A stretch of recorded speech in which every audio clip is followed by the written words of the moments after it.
Hi, Nicola Askham here, back for another in the Ask the Data Governance Coach video series. Now, today's question was asked by one of my clients who wanted to know how often he should revisit his data governance maturity assessment. And I thought that was such a good question that I wanted to answer it on this video. The reason I wanted to answer it on this video is so many people seriously underestimate the speed at which they're able to implement data governance.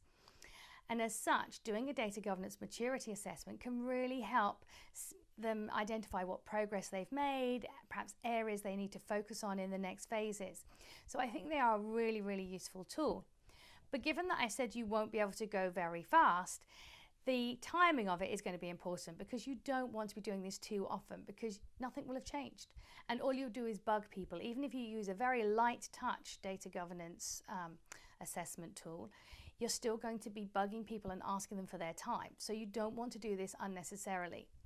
Now, what I would recommend will obviously depend on your circumstances, but definitely no more frequently than 6 monthly.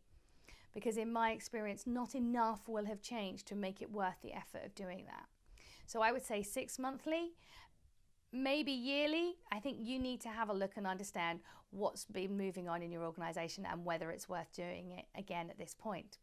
But one thing I would also say is, when you're looking at the results of a data governance maturity assessment, don't take all of them to mean that you're not doing these things. Sometimes you've done the hard work, and revisiting a data governance maturity assessment and asking for new responses is a really good measure of how well you're communicating them.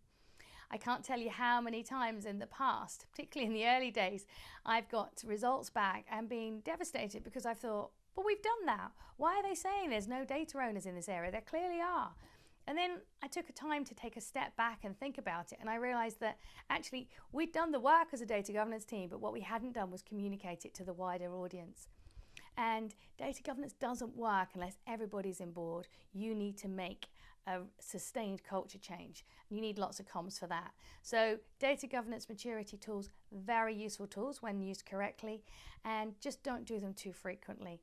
I hope that's helped, and just remember, if you've got any questions you'd like me to answer on a future video, just email them in to questions@nicolaaskham.com.